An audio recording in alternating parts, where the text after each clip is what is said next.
We are on GBWC's 12th tournament USA winner. That's your work right there, man. I know. Jake, Heavy Metal Gunpla. You're on the Undergated network, baby.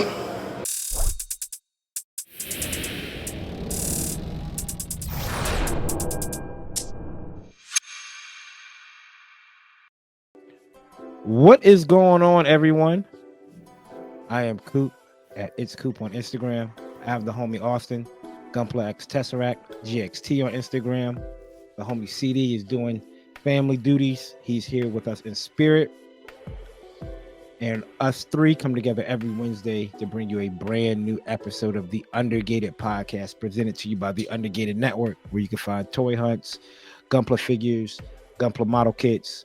Well, I guess that is Gunpla is model kits. The Gunpla model kits is like saying ATM machine. But neither here nor there. We bring you everything dealing with anime and a majority Gundam. So stay tuned, get your drinks, get your snacks, get your Vice, get your vape, get whatever y'all need to get, because this is going to be a banger episode. Man, this is an episode we're going to dive into more GBWC. We're going to actually, it's almost like we picked up right where we left off last week.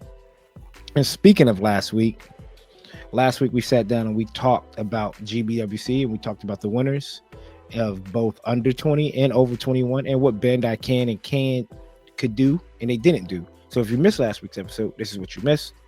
No offense to Gunpla Millie, but facts are facts. Nobody says, yo, that Gunpla Millie build was dope. I'm keeping it a buck.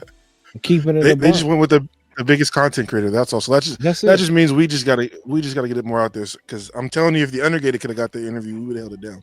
And that was last week's episode. So if you missed last week's episode, go check it out, because like I said earlier, it's going to be kind of like a part 2, because in the lab with us today is the GBWC USA National winner, first place. We have Dan, also known as Danzer Dragoon on Instagram. What's going on, man? What's up, guys? Thanks so much for having me on here. This is awesome. I'm super jabbed, super jazzed, super energized, ready to rock. Let's go. We're going to dive into this again. This is Danzer Dragoon, first place winner of this year's GBWC. If you've been living under a rock, or if you're new into, is it iridescent? Or is it gold? It looks like it. It's just catching all the lights in my studio over here. Yeah. Looks great, man. Yeah. There it is. And if you've been prettiest thing I own now, aside from some other kits I've got, but this is the prettiest thing I've got for sure. Yeah. Well, you do have a wife, my man. I didn't want to say prettiest thing I've got, except for my wife, because then it's like, that would get me in hot water. Yeah. That is true. If you've been living under a rock, or if you're not, or if you're new to Gunpla, GBWC is a global contest, and it goes by the nations. And Dan, aka Dan's a Dragoon, here has placed first place in that competition. So we're going to dive into his mind, dive into the ins and outs and what to look forward to, and also some questions. So make sure y'all stay tuned. Like I said earlier, get your popcorn ready, because this is going to be a show. But of course, as always, y'all know right before we get going, it's the greetings. How's everybody week's been? Dan, how's your week been, buddy? It's been great. I'm a blessed man. I got nothing to complain about. Got the championship trophy. Me and my buddies started a new club in the West Coast, Oregon, WCGA, West Coast Gunpla Alliance. So we've been working on that hard for the last couple of weeks. So, everything's going smooth. Nothing to complain about here. Kids are healthy. Wife's healthy. I'm healthy. Yeah. Hey, that's all you can ask for. That's all you can ask for. Likewise, man. I've just been chilling. Work has been work. It's the first of the year. So you're talking about like it's been a steady flow. A lot of, hey, do you want to work some overtime? Yeah, I'll go ahead. Every time they ask me, do you want to work some overtime? The first thing I've been thinking of recently is that's an extra kit I could pick up in Seattle. I'm already here. I'm already logged in. That is an extra kit I could pick up in Seattle. So I'm doing some overtime, getting ready for that Seattle trip. But other than that, it's been a breeze. Kids doing great, girls doing great. We all Everything's copacetic over here. What about you, Austin? Everything's been all right. Work's been ticking along. Life, nothing really too much to report. So yeah, no, things have been rolling pretty steady. Yeah. Oh, that's what's up, man. I know CD. I know he was talking to us in the chat about his daughter's basketball game and how the coach quit on the basketball team midway through or right after the game or showed up late. She called. She said she'll be like 10 minutes late. Then showed up like with 2 minutes left in the fourth quarter. With CD running around looking like Doc Rivers. Yeah, and then just straight up immediately said, "Yeah, I just forgot that we had a basketball game." And CD was like, "All right," and then she just pieced out. So CD was like, "All right, I guess it's my job now." Yeah. So interim coach. I hear you, CD. Keep it up. He was like the dude on the 49ers. He just quit on the team. Like, yeah, the coach was like, I just don't feel like playing. Wow, year. That's crazy. You make millions, just turn around and leave. Well, hopefully everybody out there, y'all having a good week. If you're not, it'll get better. I promise, because you don't want to go down the alternate road. Alternate road is no comeback. You go down that road. So hope everybody's having a good week. Next up, building and breaking down a backlog. What new items that we picked up that we added to our backlogs? If it's manga, books, DVDs, games, or whatever the case may be. Dan, did you pick up anything new? Any new hauls? Yeah, I went to Eugene Toy and Hobby in Eugene, Oregon. Best hobby shop in all of Oregon. I picked up some cool stuff. See if I can get it on camera here. I got the GPO3S Master Grade. Ooh. So this is what I got at that store. Yep, Master Grade. My buddy Ian told me this is a great kit. It's got a core fighter in there. It's got the core block system. Kind of, I think it's a little older, but super solid. All the GPO kits, I think, are pretty solid. Yeah. So I picked up this one. I got the... Have you guys ever had somebody come into your backlog, like check out your backlog and say, hey, can I buy that? And you're like, all right. And you let them buy it off of you. And then you go out to a store later and you're like, I regret selling that kit. And then you buy it again. Austin's the only person that ever laid eyes on my backlog. Well, I did that with the full armor Gundam. So I picked up another one of these guys, sold it, and I bought it again. So got this guy. And then funny you say that. Actually, I gave mine away, and now I'm looking to buy a new one. So there it is. Yep. And then last but certainly not least is a perfect grade. Ooh. Perfect strike. There it is. Yeah, that's gonna sit for a long time. For a while. Yeah, believe me. Yeah, those big ones. And then more kind of recently in Orlando, I picked up a pretty interesting kit. Ooh, the exclusive GBWC smoke clear high grade.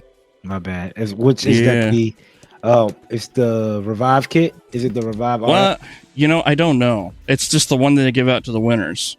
Oh, but it's got some that's the only thing you can pick up. You are the only one who can pick it up.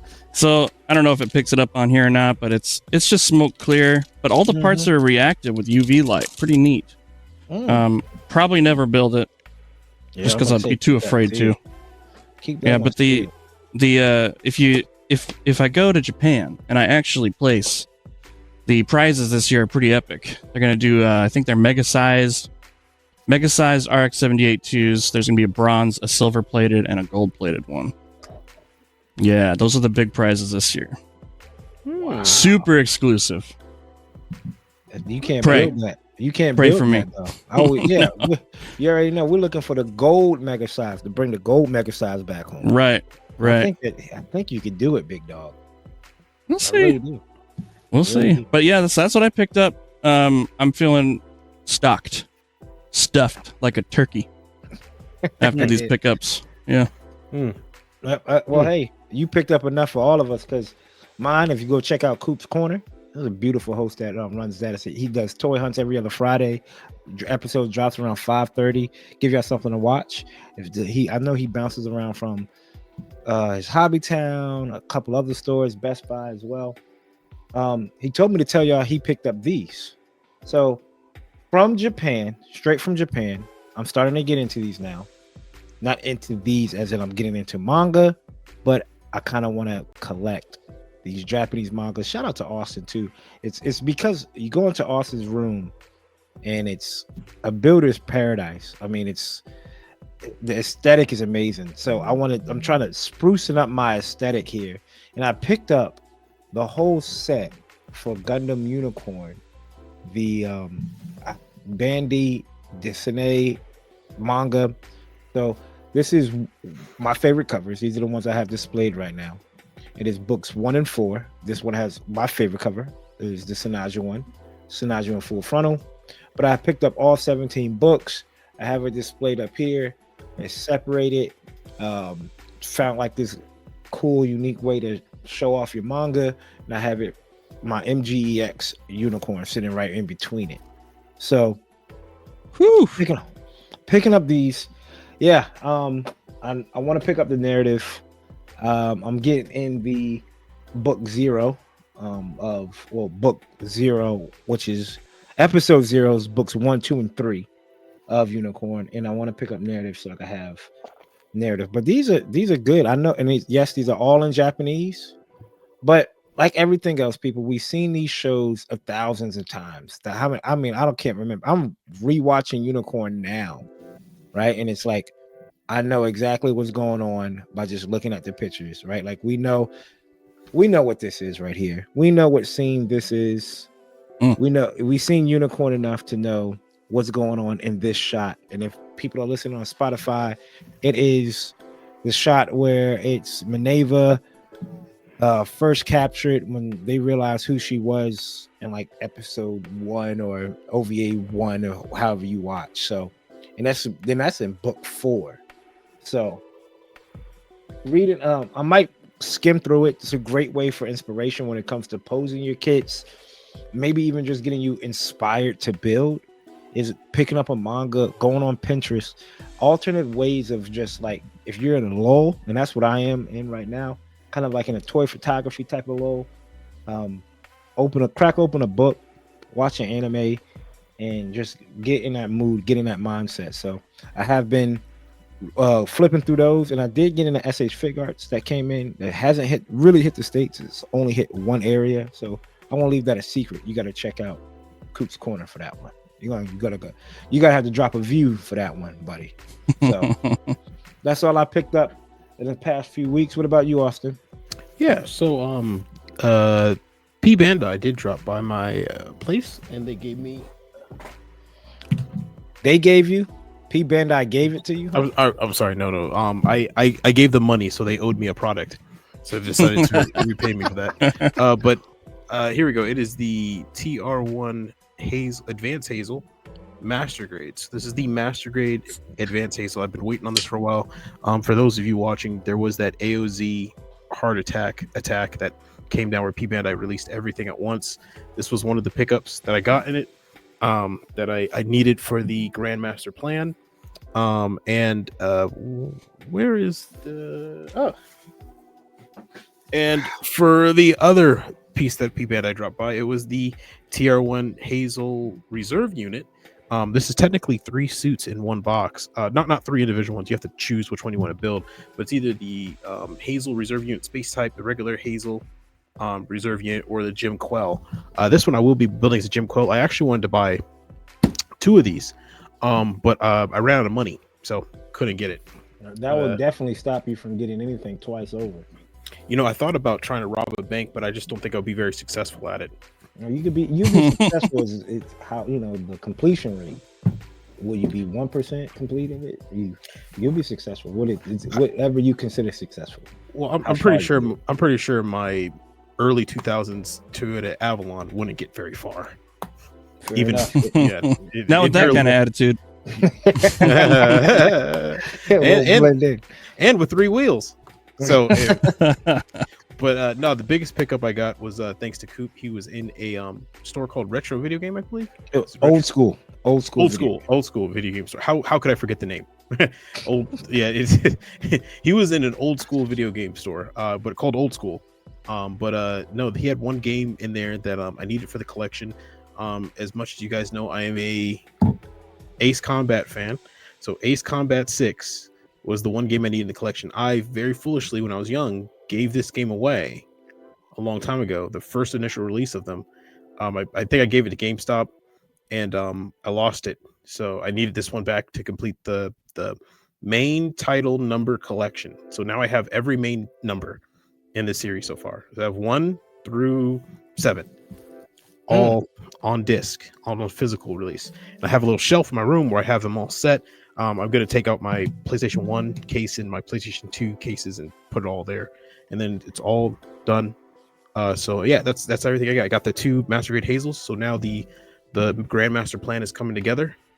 All shall fear the Hazel Day. And then but I mean, the thing that's going to protect the universe from my reign 2 supremacy is going to probably be Ace Combat 6, because I do have to get S rank on everything on this. That's going to take me a couple days. If I didn't have work or life, I could knock it out in probably an afternoon, but we'll see what happens.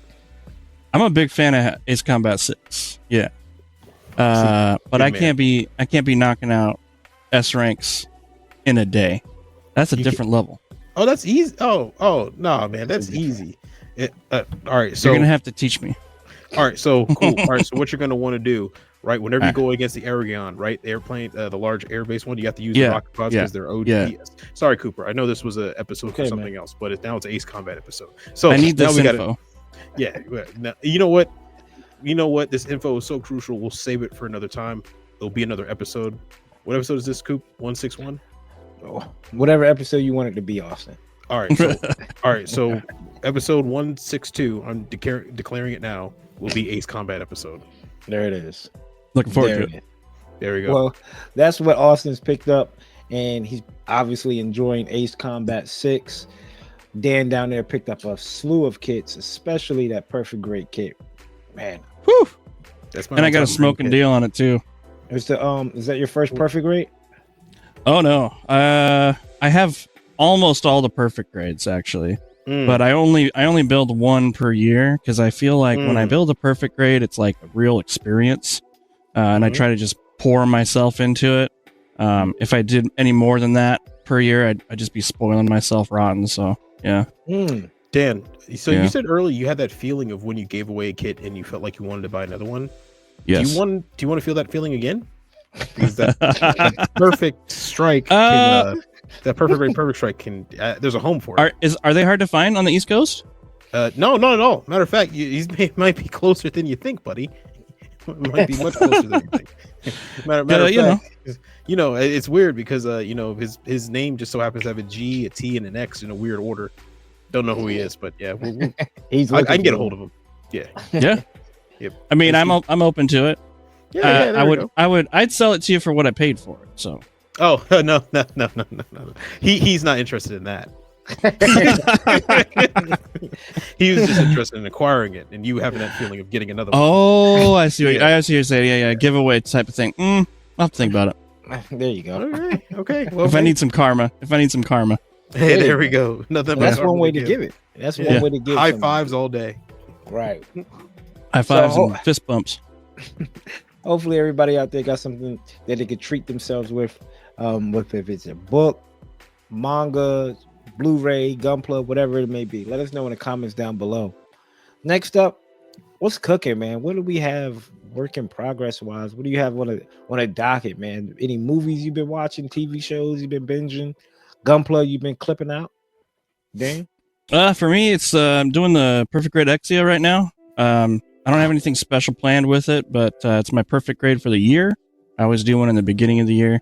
I'm going to do the standard, customization, like scribing, some pin vicing, maybe a little plot plate. I've got the Cosmos lighting kit to go with it.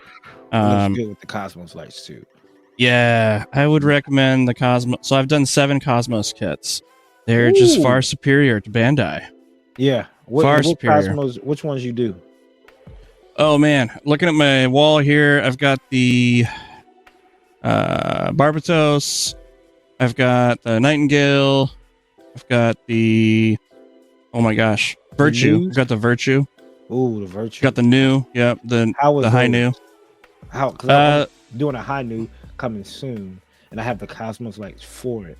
I have the little video saved to show me where to go on YouTube and how to install it. Yes. Yeah. But how was that? It was pretty easy. Yeah. It was pretty simple. Yeah. I think, generally, if you can find a good video online for how to install them, it's pretty simple. Yeah. Especially if you're a painter too, like you guys, customizing and stuff. The way that the Cosmos lights fit into the kit makes it really easy to lay those light lines in there and hide the light lines and stuff like that, the wires. So yeah, I'd recommend Cosmos kit any day. They're always solid.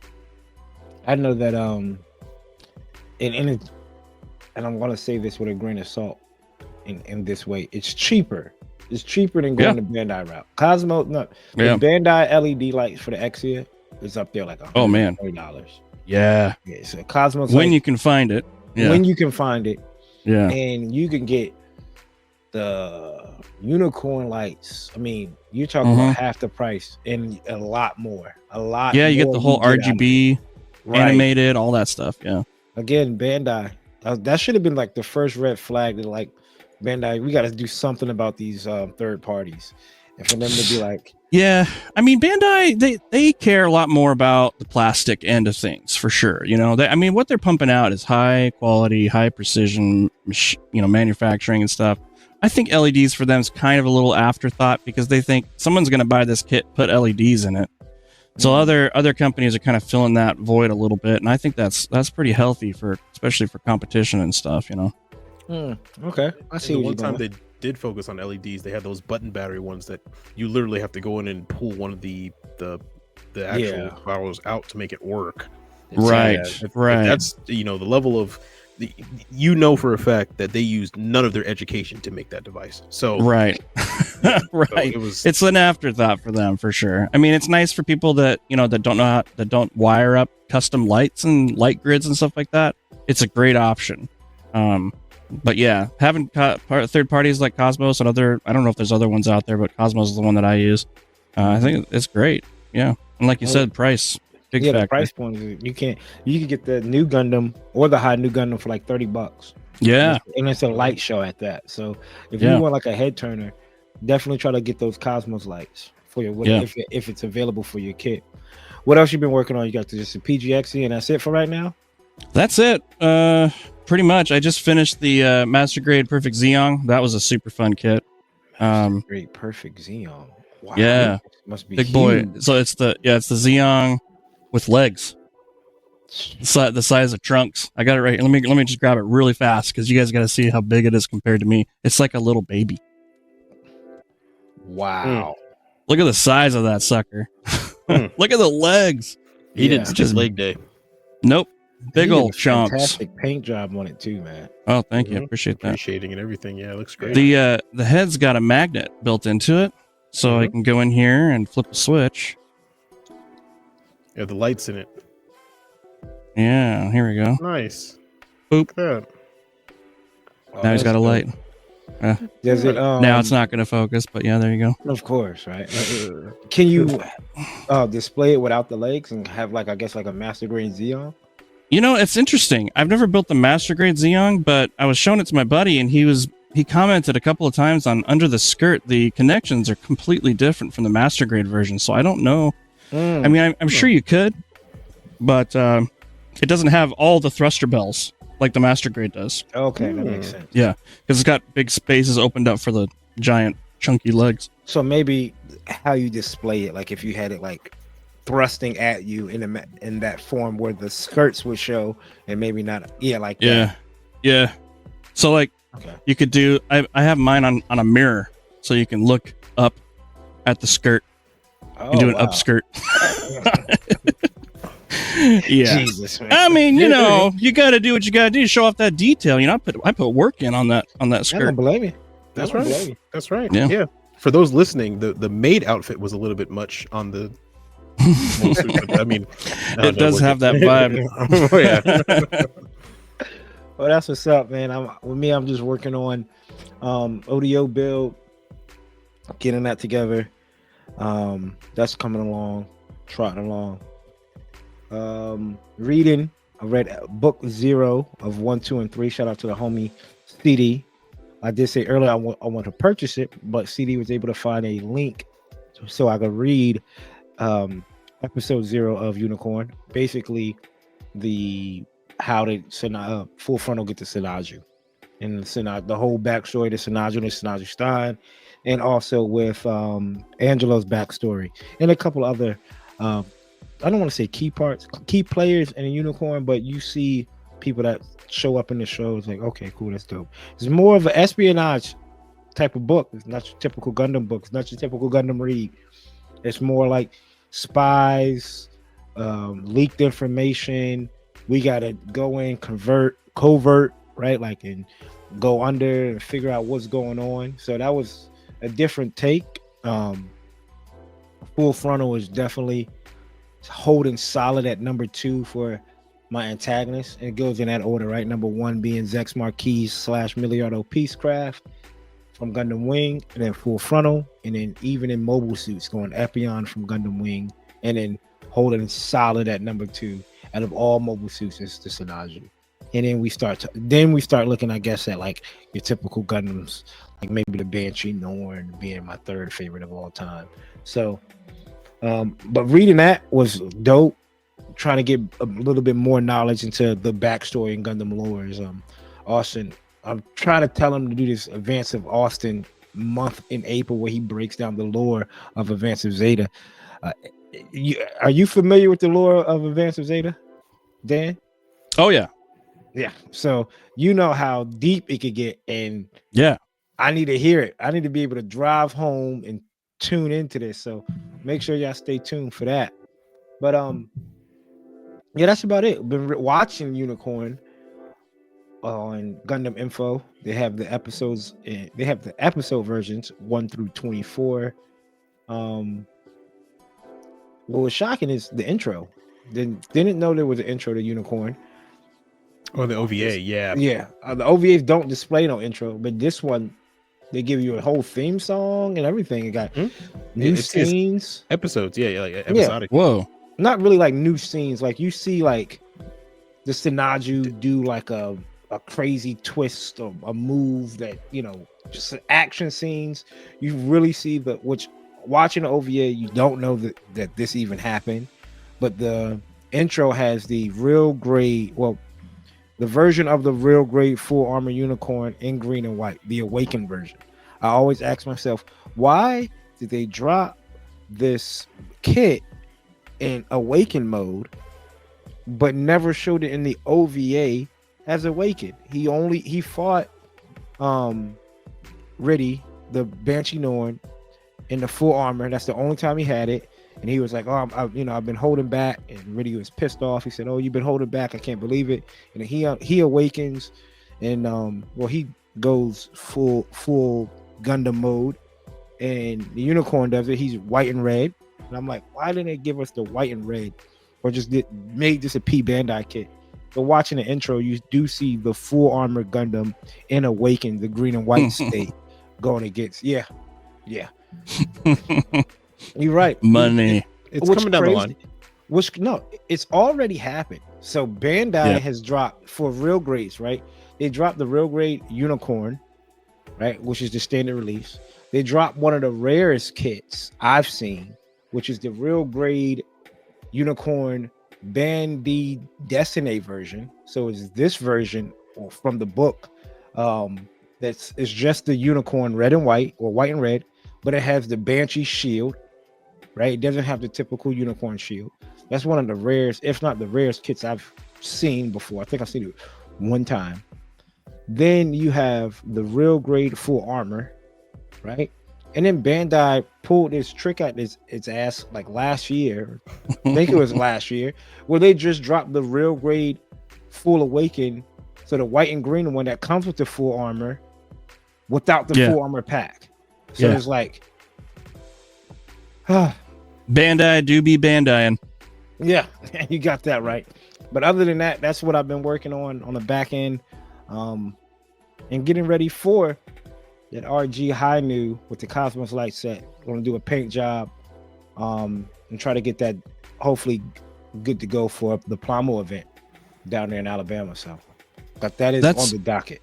And that's the master grade, right? That you're working on with the Cosmos kit. The real grade. The real grade. Oh, okay. I think there's a third-party effects kit for that has like resin printed lightning bolts in between the funnels. Do you have that? Yep. Are you working on finding it? I think that if you Austin could back me up on this, does the heavy weapon system third party come with that? Something comes with that. Those effects. Yeah, some third party. My high new came with the effects for the funnels. It has the lightning things in between it. Yeah. So okay.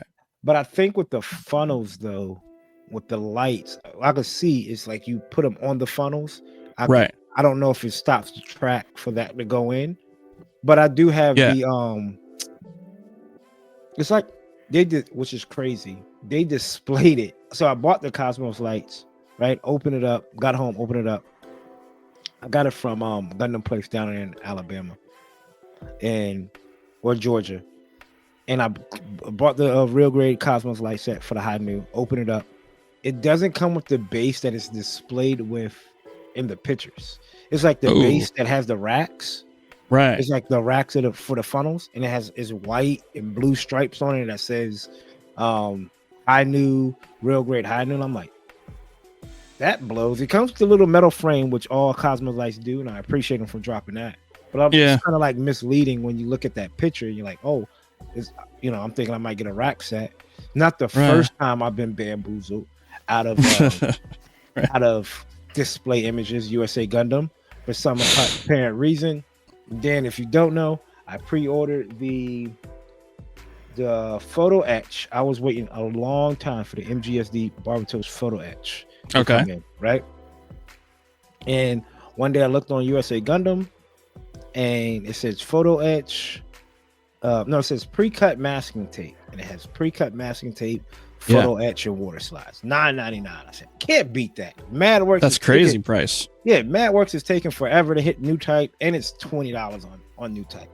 I ordered it, comes in, it's just pre-cut masking tape.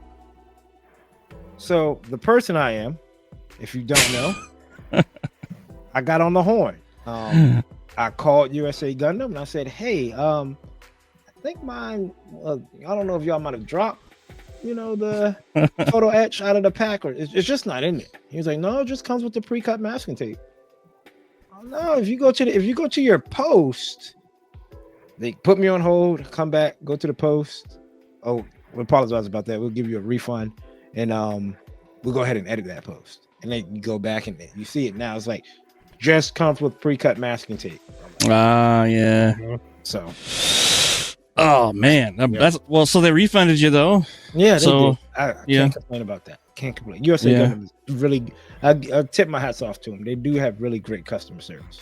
You call their number, and they have like 3 rings, and that's all. That's it. They pick up the phone after that 3rd ring. They do have good customer service. What about you, Austin? What you been working on?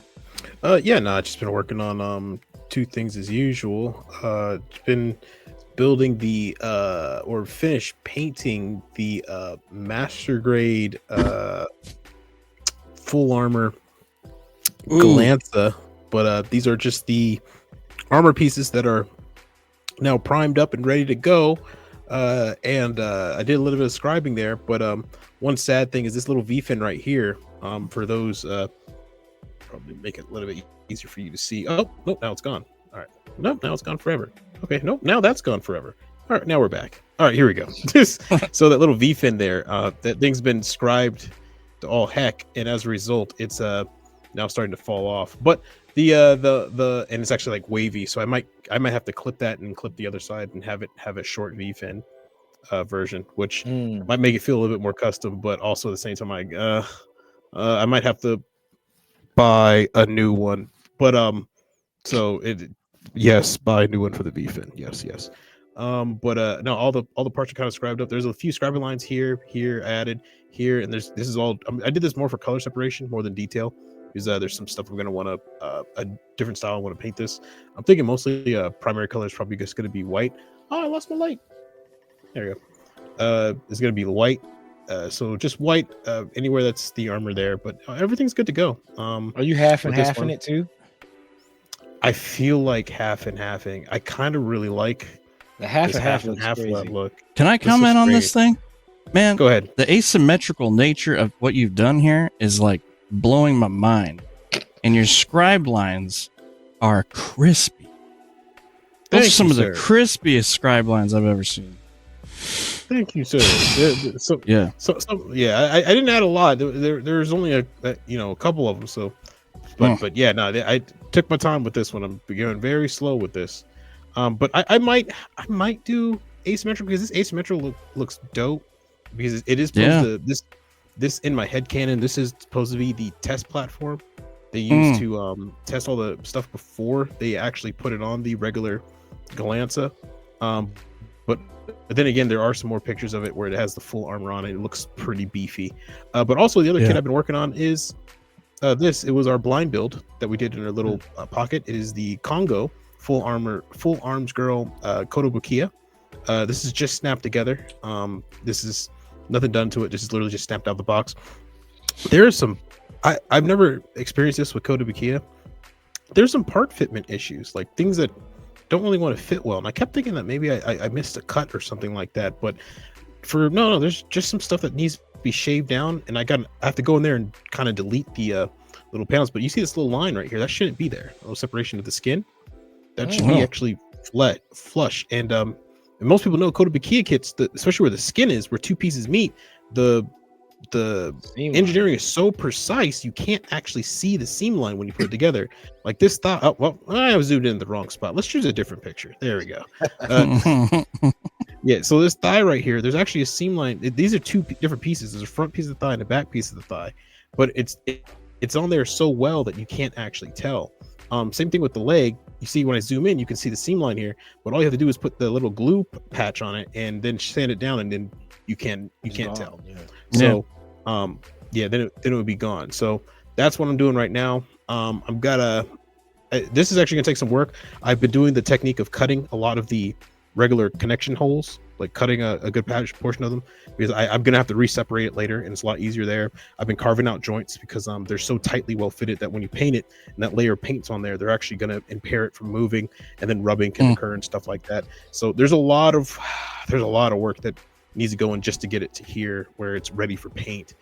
And this will be a custom paint job as well. But yeah, that's it. That's gonna be it for right now.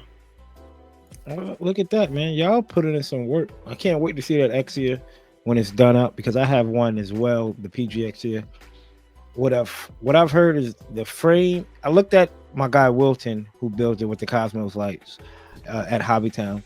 A lot of frame, not a lot of armor pieces, which is kind of exciting because I feel like you go run through a frame pretty quickly, and then the armor pieces aren't that bad. So, and then also what you're doing with that girl kit, I can't wait to see, man, for real. I mean, you already know I'm in the mood for a girl kit I picked up recently. Ready to get to that. Yeah, it looks good. She's gonna join you, or I mean, she'll be ready. So, definitely, y'all are inspiring me to hurry up and get back in the booth, get something cut up. Have, as of like right now, 3 to 4 projects in mind. So, and that's all. Hopefully by like summertime. Out of curiosity, how long do you think it take? What's your like average time, Dan? Like, what do you give yourself? It's usually about 3 weeks. Yeah, start to finish. Yeah, I mean, the master grade perfect Xeon took me about 2.5 weeks to do. Yeah, the Exia though, maybe a month though, because it's got that lighting kit in there, and it comes with a giant chunk of plastic for the base. And typically with kits, you don't have a base that you need to paint to. And that thing looks pretty sad out of the box. Yeah. It's going to need some love. It's going to need some plow plate, some rivet holes, maybe some decals. So it might take a full month on that one. But I'm hoping to take that to the Seattle show, the IPMS show. Okay. It's coming, I think, in April. Yeah. Oh, yeah. That's the one CD was talking to me about. If I remember, this was a couple of months back. Before my girl was able to pick up some plane tickets from me, I was like, man, what if I could fly out there? Which one would it be? And he was like, Model Mania has a lot of people. You get a lot of exposure doing that one. Yeah. But it's not a competition. Right. The competition is in April. It's heavy, but it's not really a lot. It's a decent amount of people. Nothing like a Monomania.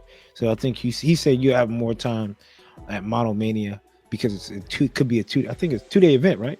Yep. 2-day Sunday, Saturday, Sunday. Yeah. Yep. So able to do that and for both days and hang out with y'all and CD and stuff like that. I think I like that better than stressing out about a 100%. 100%. Yeah. And you go to those competitions and it's like you're stressing the whole time you're setting up your kit, you're sweating bullets, people are watching you, And the bummer about those competitions is that they open it up to the public at basically the same time they open it up to competitors. So you're sitting there setting up your kits while people are walking by and watching you with like a magnifying glass. Ugh. Right. That's stress, man. And then what they need to do for competitions is posted time. I think sometimes what people do is they'll let it die out and they know the hype behind their kit, right? So if I'm going to a competition, I'm like, all right, cool. I feel like mine's might win. Mine's might take home something. I want to let it air out. I want to let everybody go. Get everybody says wow to this build. And the judging starts at 1. I'll come in there about 12:15, put mine on the table. Whoa! Ooh, that's strategy. That's what I'm telling you. I feel like that's what people do. I'm not lying. I've been to enough competitions. Like they'll say, "Oh, I got caught up. I got stuff this morning." Yeah. But they've been building all night. And like, so you're in just like me. Probably they're like amped and ready to go, right? Ready to get there. But they'll take their time to get there. Let everybody, drool over the normal kits, and then plop their kit and be like, wait a minute, now it's time to judge. Like, oh, now the eyes are fresh eyes on it. Yeah, that's a good idea. I like that. Yeah, try it out. I haven't done it. I can't. Once it's like I gotta get it out. Yeah. What do they call that? Fashionably late. Yeah, something like that. Late. Yeah. There exactly. it is. Exactly. Make an entrance. That's how you make an entrance. Yeah. Exactly. And you steal the show that way, right? So, shoot, I kind of wish I would be there to put it out before the show, before the doors even open. That way, I don't have to worry about knocking it over and running into people. My anxiety would be shooting through the roof. The Seattle show is very crammed. So like a lot of my builds have bigger footprints. So I'm having to. There's been a few times I've had to go get judges or people that work at these competitions be like, hey, I need space for this kit. It's about this big and there's like nowhere to put it on the table, so they have to move stuff for me. So it can be a logistical thing too, getting your kit up onto the table. But if there's room for it and you can make a splash, I might have to try that. I'll call it the coop maneuver. No, don't do that one. One reason why you don't want to do it, because out here in ODO is probably are you familiar with ODO out from the West Coast? I have not been and did not know about it until recently when Skyfire was telling me about it. Yep, ODO is probably like the biggest, getting to the biggest on the East Coast, and it's a big event in Richmond, Virginia, at the end of February every month.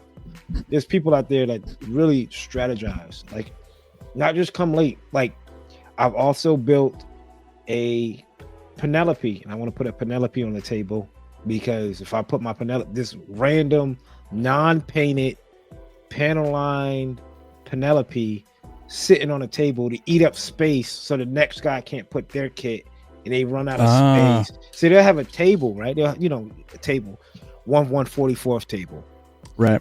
And then once it's full, they're like, we'll try to find another table. If not, we're going to have to move your kit over to like miscellaneous. And it's like, so you got to get there kind of early. So, Joe Shit, the rag man, doesn't put his big ass monstrosity down to eat up space, but you don't want to get there too early where everybody's like, oh yeah, I seen the panel line smudges on the back. I seen the crack on the glass. I see the all of it. So I wonder why sometimes people don't bring like a small dinner tray, right, for their larger kits, and just fold out the dinner tray right next to the end of the table and put the kit there.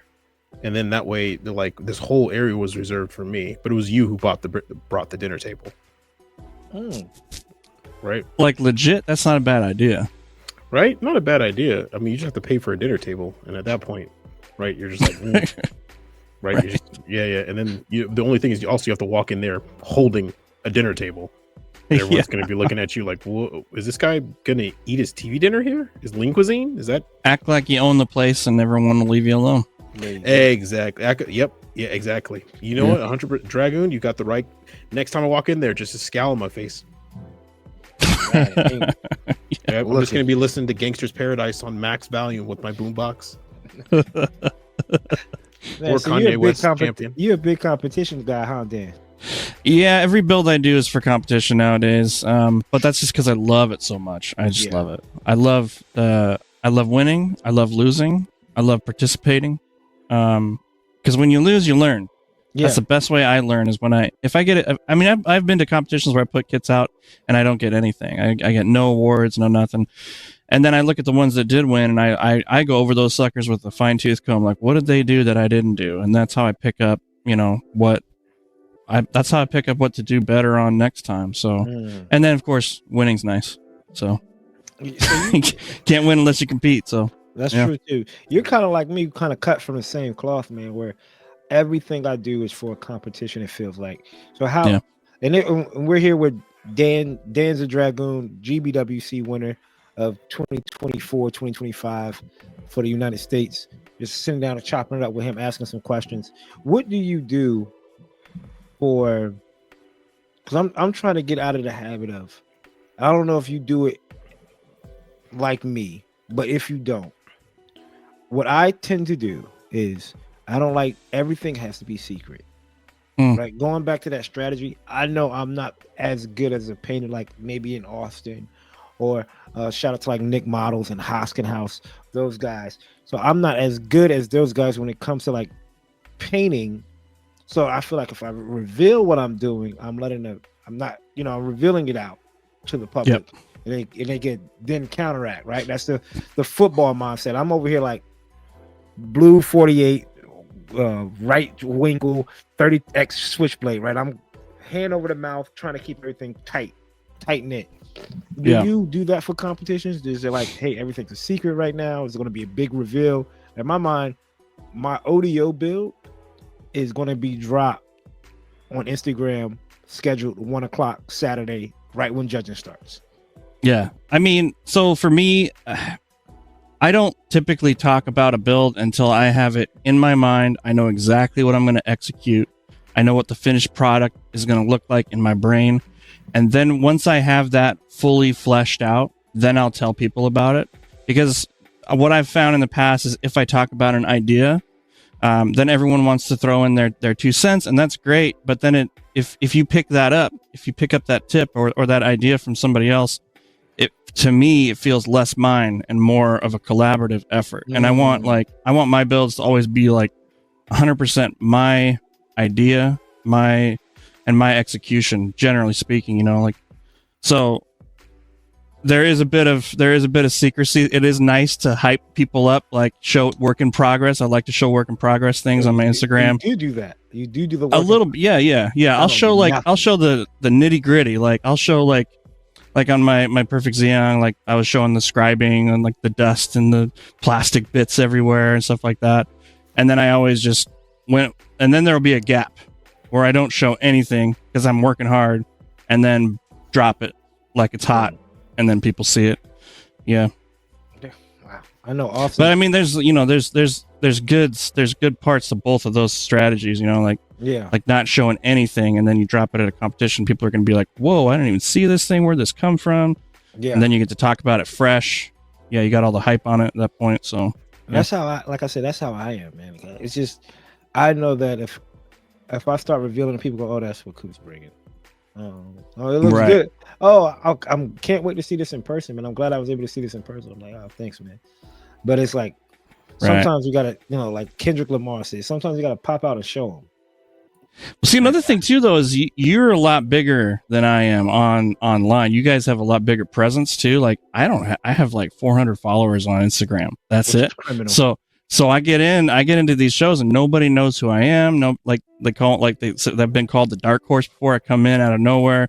So I mean, if I start getting bigger, I'll have to be probably more like you guys or like you, with being a little more secretive about my work a little bit, because I'm sure that'll happen at some point. I'm gonna get found out. I have a strong feeling that's going to change here very soon. You'd be surprised, man, because last year, right, it was so funny to me at ODO. And shout out to Vulcan Hobby. Vulcan Hobby came up. He's from Alabama, Georgia area, pretty much Alabama area, and he brought up George. George is last year's GBWC winner, right? So he brought up a limited GA, George, and then George was just walking around aimlessly. I'm looking at this guy like, man, we just interviewed him too, right? And in my mind, I'm like, man, this guy just won GBWC, and people are just walking past him, like, not taking asking questions, So you're gonna get, hopefully, people bombarding you saying, hey, what can I do to this? How can I make this happen? Because that's what I feel like. I know our community is introverted. We're introverted people, right? We like keeping everything quiet because that's how we are sometimes, and not really asking how did you do this until maybe the very end, or maybe you grow a little bit of a connection with that person by standing beside them. Hey, how did you do the LED like that? But not really. You're almost asking to build conversation, not to learn. So, right. Hopefully, people start coming up to you and picking your brain. So, because what we're about to talk about, we're going to actually dive right into it. Typically, we do what's new, but not a whole lot on a what's new column, man. I mean, we got a couple of third-party kits, Gundam Universe figures, and then just more shots. So we're just going to skip right over what's new and just kind of dive right into the meat and potatoes of this episode, get people to know you. Again, we were Dan's a Dragoon, GBWC winner. Man, let's go ahead and dive right into the episode, man. You ready for it? Yeah, let's do it.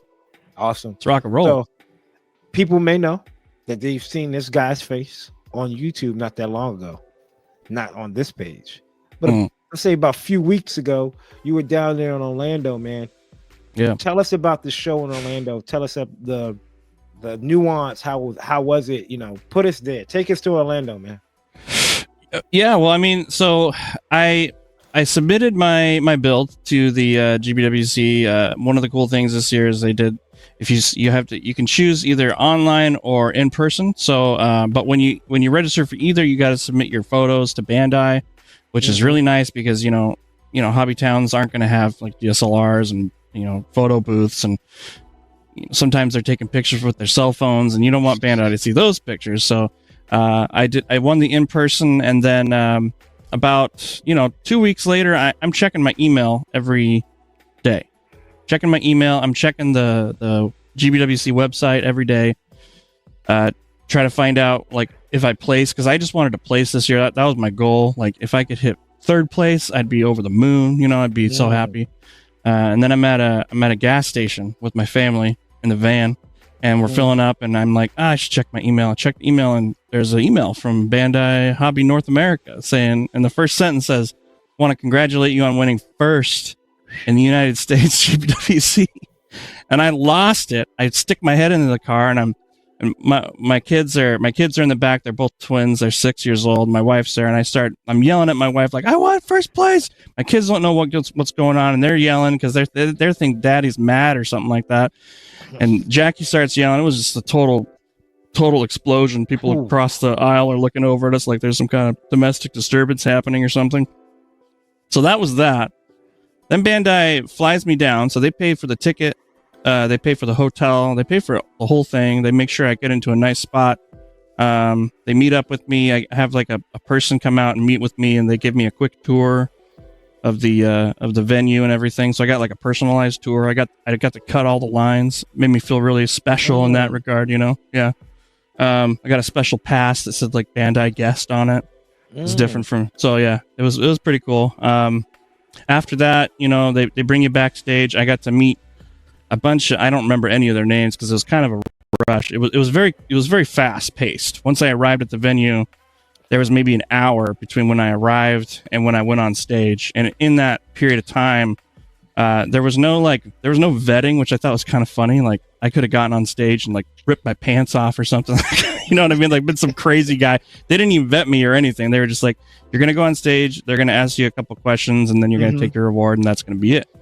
But I go backstage. I meet some Bandai higher ups, and I use a little Japanese on them, and they really like that. They're Japanese. And kind of walked me through where I was supposed to go stand on the stage, and I met Tim Tam, who's the under 20 champion. Yeah. Super cool guy. Huge shout out, Tim Tam Studios on Instagram.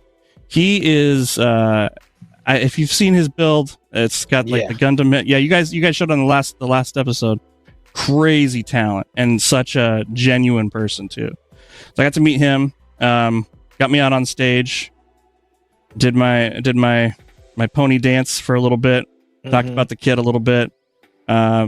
I kind of went off script. I think they just told me to answer the questions basically, but I was like, when I get up there, I'm gonna say what I want to say and shout out who I want to shout out, and then because it's live, they're not gonna like put a sheep's thing out and pull me off the stage or something like that. So I was like, once I get out there in front of the camera, I can do what I want. So I did that to some degree, and then it was fun though. It was cool. Wow. That part of the show was cool for sure. I mean, you was down there. How long? So with that, everything sounds amazing. From the gas station, the kids checking the email, putting us in that real time. How long was it from I'm at the gas station to I'm flying out to Orlando? 2 weeks. You had to keep this secret kind of built, quiet. Like you couldn't, like you probably. I mean, we're human. That's a good point. We're human, right? I'm not saying you did, and if you did, you did. If you didn't, you didn't. But it's somebody that I don't know if I would be, but I'm like, yo, Austin, bro. Right. I did it. So in the email at the very bottom, they're like, please don't discuss this online or in social medias. So I was like, okay, there's a few people I have to tell, because if I don't, I'm gonna bust. You know what I'm saying? So I told my wife and kids obviously knew, but I told Skyfire, I told my buddy Ian, and I told some friends I had from Spokane, Washington, and that was it. But so it was about 2 weeks where I had to sit on it. I had to sit on that nuclear bomb, holding it in for 2 weeks, man, and that was tough. I couldn't even tell my club. So like, it's so funny. My Skyfire was like putting together a watch party, and he was trying to like get people to watch the GBWC announcement without giving it away that there was a reason to watch it. You know what I'm saying? So, but we were able to keep it under wraps, and it was good to finally release that off my shoulders once it was finally announced. Well, that's what's up, man. And you got a chance to get up there and interact with the host. Hopefully Bandai hit us up when we could do better. Maybe a interview process. The Undergated would be happy to come up to. We'll go down to Florida, do something. Yeah, you would think. I got a couple comments on that thing. It's hard to say. It's hard to put this into words. You guys are doing it right with the podcast. You have one of the best podcasts out there, if not the best Gunpla model podcast out there. Like you guys are doing it right. You're talking about model kits, talking about tips, talking about competitions, manga, anime, like all that stuff. It's good, and it's got a good flow. And you guys do need to be incorporated somehow. Like, how can we make that happen? I mean, when I'm over in Japan, I'm going to be talking about it. I'm sure there's going to be some reps or something I can talk to, but we had Gunpla Millie up there on stage, and she's responsible, I'm sure, for quite a lot of people getting into the hobby and stuff. She's an awesome YouTuber. Felt a little stiff. Maybe it was just the live performance, is different from like pre-recorded videos, things like that. I mean, it can be really hard when you're on a stage in front of a lot of people. I didn't catch the guy's name, but he had a lot of energy, and he was also on the other stages. They had multiple stages set up. They had that big TV stage that I was on, but then they had little stages like studios set up where he was going around and kind of leading the conversation on the card front, the card parts of the convention, because it was a card convention. But he had a ton of energy. He was really great. But yeah, if they had modelers, like actual modelers doing it, people in the community that build cool stuff, that have that clout, more involved with it. I mean, you guys got the radio voices, you know what I'm saying? Like, get up there with a microphone. That would be dope. I appreciate it, big dog. Yeah. Well, we'll see, man. All the thing we do is just keep grinding and keep putting, the more work out there and letting people know about you. Like I said earlier, it's criminal how your work, you post on Instagram, you reveal it. That should have ballooned your account up, man. Ballooned it. And that whole experience is, I hope you printed the email, hope you flagged the email so it's saved, archived, whatever it may be. But I have goosebumps hearing that story, man, because I can only imagine. That is the part of the competitions, right, where you wait, you're eager, right? Like you at a local event, like, all right, here we go for best in show. That like that, and then the moment they say your name or the moment you get that email, boom. So it's a lot of stuff. And if people are not aware, we're gonna go ahead and pull up your Instagram and show the people. Actually, you know what? No, I want to do you better. You deserve better than that, brother. So, Austin, what do you have for the homie Danza Dragoon? No, I mean, shoot, it is pretty wild that when you look at all the other competition and stuff like that out there, your creativity shine through. And for people who don't know his we did hear a little bit of his backstory. I'm not sure if we have a question that's probably going to dive deeper into it, but the fact that he's been building for only a certain amount of time, that had us all kind of shocked when he told us how long he's been building Gundams. And I was like, and he already won the trophy. He already won the trophy. Why are we here? This is the culmination of 2 years. 2 years in the hobby. 2 years, people. There's no excuse. The excuse is not off the table. The excuse of I'm still. Hold on, let me be gentle. Let me be gentle with that, because people sometimes they get in their feelings, right? Don't compare me to him. Let's stop using that as a crutch. Let's stop using this as a crutch. Talking about 2 years into the hobby, by the time he sat down, and we'll get more into the inspiration behind this, by the time this man sat down, probably a year and a half? This is 2 years as of right now. This is probably 6 months ago you probably started this build? Yeah, I mean, so it was probably started in October, right before, as soon as I found out, so a lot of there's a lot of controversy, not controversy about GBWC, as far as sometimes people don't realize it's happening. Sometimes it's not it's definitely not marketed well in the United States. Yeah. It doesn't have the hype that it has in other countries. I'm sure there's dollars and cents reasons for all that stuff, but if you are interested in competing in the GBWC, you know that you got to get on that website probably summertime and start checking it once a week, if not more often, and waiting for them to drop that registration page. Yeah. And when they drop that registration page, they're also dropping the rules. They're dropping all the juicy tidbits you're going to need to know to enter. It's pretty straightforward, but you do have to read about 10 pages of what's basically legalese to even understand what's going on. But long story short, if it ain't Bandai, don't try it. That's actually really good advice too. A lot of people get hung up on the rules. Just use Bandai parts. Don't make it more complicated than that. If you start trying to skirt those rules, like, can I use resin? Can I 3D print? Can I? Just stick to Bandai stuff. Like this build here, 100% Bandai. It wasn't hard to find these kits. It wasn't hard to find the parts for the diorama. And it wasn't hard to find the decals. It's just Bandai, pure Bandai right here. But I started this build, and you were asking earlier. Started this build in October, right after I found out when they dropped the news about the GBWC for this year. But the idea was dancing around in my brain for about a year, right after last year's GBWC. Yeah. So you're talking about somebody that probably been in the hobby for a solid year before he started thinking about this and putting this down, from the brain onto pencil, onto a diorama board, onto kit. So we can definitely start pushing ourselves, people.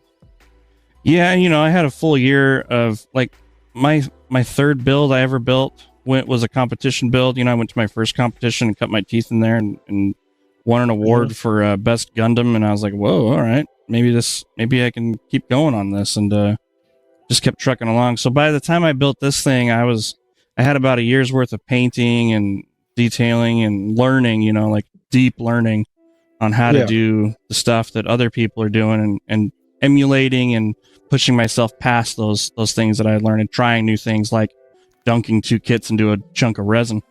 Oof. Yeah. So that right there could be scary for, you know, with lack of words, dunking 2 kits dunking resin onto 2 kits. There's like, it's a one shot, right? That's definitely a one shot. But go ahead. No, I just wanting to see your reaction, man. Right now, here we are. Let me close out the cookie settings, and if people are on Spotify, we are on GBWC's 12th tournament USA winner. That's your work right there, man. I know. This website is archived. You can go and find it. Yeah. It has to be almost a humbling experience. It's incredibly humbling. To see it, to be, you know, searching the websites, you know, every year, looking at it, comparing, you know, on a podcast, what we do is probably midway through GBWC. We look at like Singapore, we look at Hong Kong, you know, we look at inland China, waiting for those USA results. And then to know that yours is here has to be like, what's that feeling? It's incredible. I never thought I would have first place in the country. That's it's still like, even, you know, a month later, I'm still kind of speechless about it, you know? Like I'm excited, but I'm more shocked. Like you said, humbled. I mean, this hobby is so much fun, and I spend a lot of time on it, and a lot of hard work, but I never thought I'd get to here, and then so getting to go to Japan is one thing, but like winning first place in the country, I've won. Yeah. I'm done. Yeah. You know what I'm saying? Yeah. If I take first, if I even place over in Japan, I don't know what I'm gonna do. Yeah, I don't know. And I think this year might be it. I think USA brings home the gold, people. Again, we have Danza Dragoon, GBWC winner. Let's talk about the inspiration, man. What inspired you to start building Gunpla? I know that you said you were 2 years into it. What got you like, hey, you know what? This is what I want to do. It was right before the pandemic happened. But I was watching an Adam Savage video. He was building the Perfect Grade Unleashed. And I watched him build that thing, and I was just stunned by the, you know, mechanical nature of it, all the different layers of armor. And you know how he is. He's very like energetic and gets excited about that kind of stuff. And he drew me into it. And I was showing my wife, and I was like, one of these would be pretty cool for Christmas, but it was expensive, you know? Yeah. But she got it for me. So, and the rest is kind of history. I put that thing together. I decaled it. I panel lined it because I had read that's what you should do, and I bought some nippers. There were some cheap like $20 nippers or something like that. But that kit is made in such a way that even somebody with toenail clippers can put that thing together and make it look good, you know.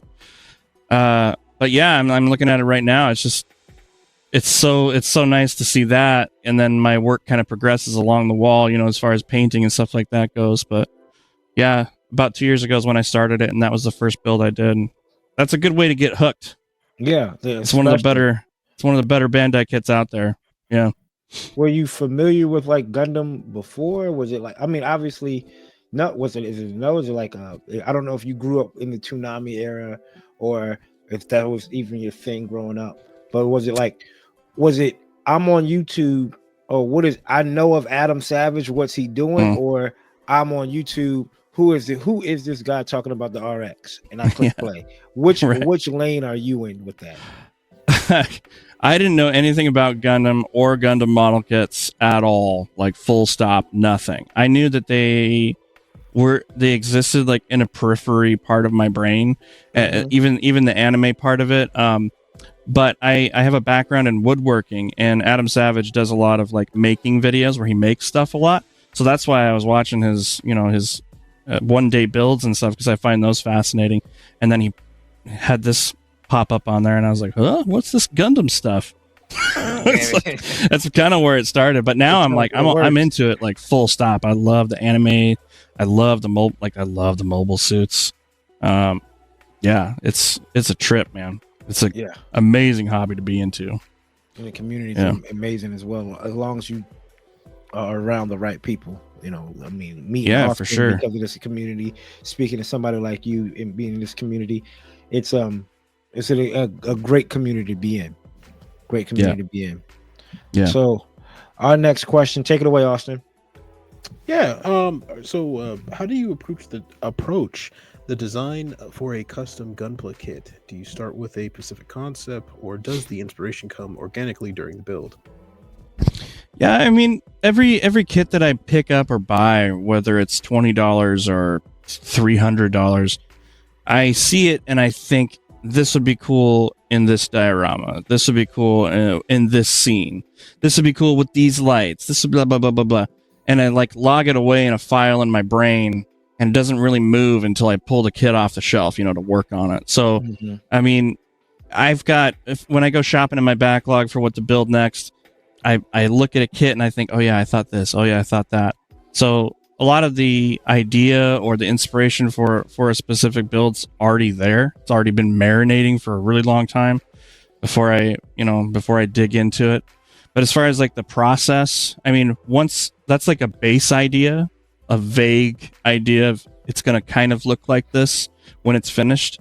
But when I start clipping it, that's when I get into color separation, or this needs some work for scribing or panel lining or plot plate.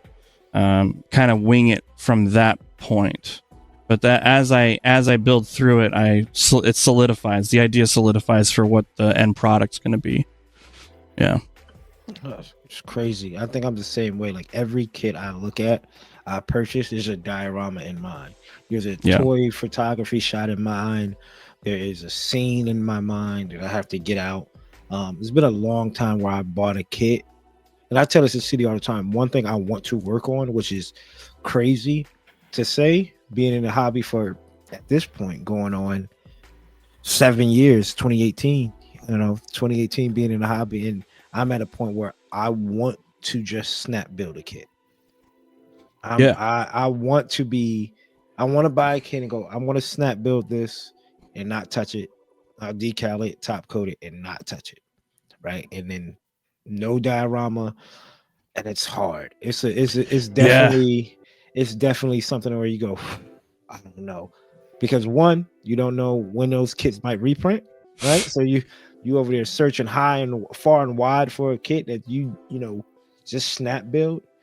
And then two, that boom, here comes this inspiration again, right? I snap build this Wing Zero, and I'm laying on the couch watching Thunder Wing, and I have this Wing Zero diorama in my head that I need to get out, and I can't get it out because I snap build a kit. So it's definitely a balance. It's definitely what you have to find that inner person to tell you. Yeah. So they have a thing in Japan. They call it in between your masterworks. This is what they say. Their masterwork. In between your masterworks, you do a happy build. That's what they call it. That's what they call it. So the happy build would be something like, I mainly build Gundam kits. Happy build would be like a Zoid or Figure Rise or something Kotobukiya, something out of the Gundam lane. And then it's funny you bring up the snap kit thing. I've tried so many times to snap kit a model, and then I get halfway through it and I'm like, I'm not going to do this justice. I need to stop this, right, and restart it and paint it. So I can't do it either, man. It's tough. I start digging in and I'm like, no, I got to do this thing justice. I got to put an extra, 50 hours into this high grade to make it right. I don't blame you. So that's a great way to sit down and approach, when it comes to, if it's something that's majority of the time for diorama builders, it is that one scene, something we have to get out. So when we're talking about building, and of course, everybody probably wants to know, what tools, techniques, materials do you consider will be essential when building or customizing Gunpla kit to get ready for these GBWCs? Like we talked about earlier, right? Like this is a strategy on Bandai. They want Bandai products only. That's why we've been saying this for a long time. The influx of more multi-use water slides by them. Yep. The add-on parts, the extra, what's those called? You know what? Now you kind of see the road path they went. They probably put out, what's the name of it? Re-Rise and what's those type of shows, Austin? They're Gundam, Divers, the Diver series. Metaverse. Oh yeah. They wonder if they did that to get people ready or to start pumping out.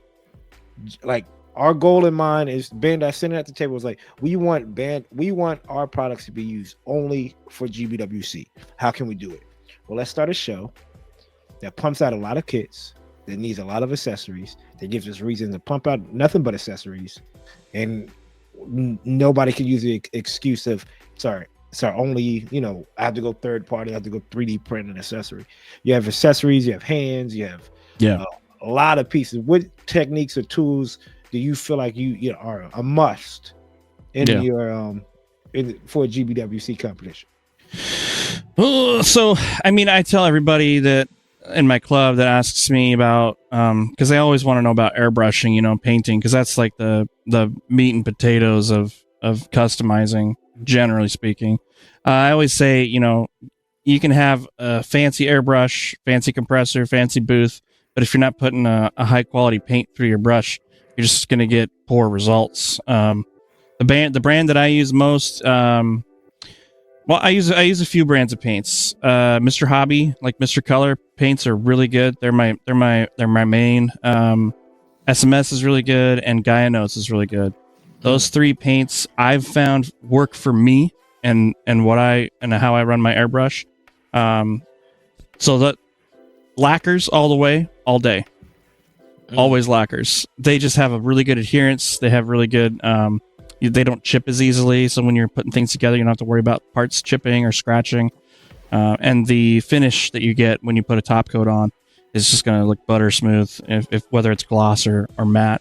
Other tool besides that, I have this $15 or $20 cordless Dremel. This thing I bought on Amazon, or my buddy got this for me for Christmas one year. The golden tool. A year ago. Yeah, I use this on every single kit. Every single kit I use this thing on. $15 to $20 on Amazon. And it comes with bits. So I do all my rivet holes with this thing. I do, cut out pieces, if I'm going to, like I did a Kshatriya and I cut out the binders so I could do like I forget what it's called, the repaired version or whatever. I use this thing to cut that out. Look beautiful. Some of the bits are really tiny, so you can really get in there and, scribe things out really nicely. Not scribe, but yeah. Also with scribing too, if you want to get into scribing, and I'll say this for the hobby in general, if you want to get into customization, just go for it. Like, don't spend too much time in your mind about how difficult it's going to be. The best way to learn is to just do it. Just jump in. So don't be afraid. Yep. Yeah. Buy a cheap kit, integrate, and then just scribe away until it filled up, man. It's only $10. Yeah, exactly. And scribing chisels are another thing too. People get really caught up sometimes about really fancy scribing chisels. Man, it's metal on plastic. It's the funny. end. You know what I'm saying? Like, that metal's going to win every time. So, it's funny you said you like the lines. That the scriber I use is actually the the Amazon one I bought years ago for I think it was less than $20. So and it hasn't failed me since. So you don't need you don't need a tungsten rod. You literally just a piece of metal.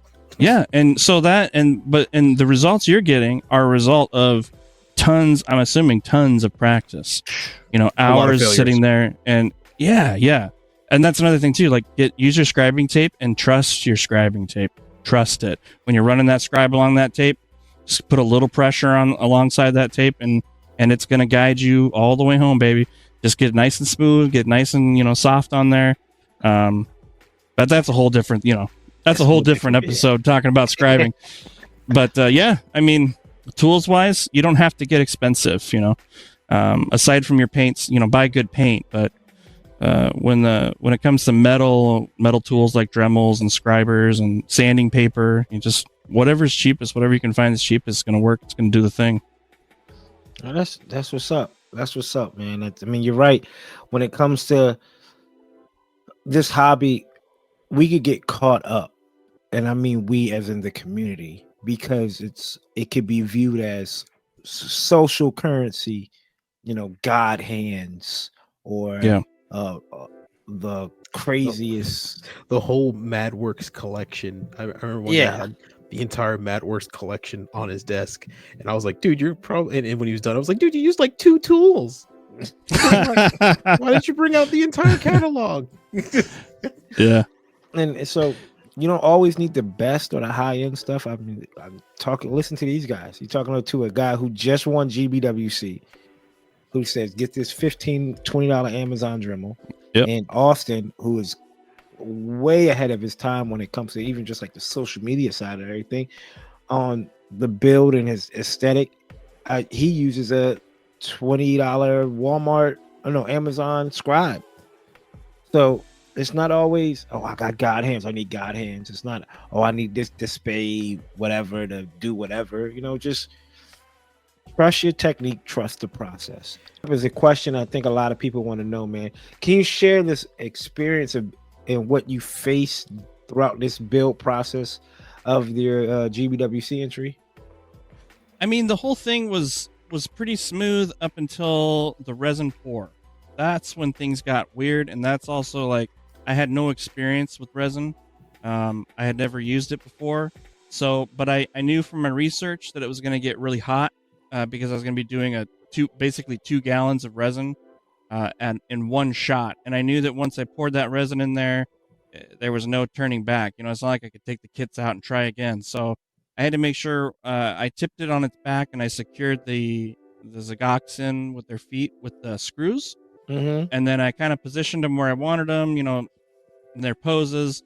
And then when I poured that resin, I had like a long syringe. So I was also working with putting some bubbles in there. It started to cure almost immediately because it was so hot. It got so hot. It got up to almost 500 degrees, like 515 degrees.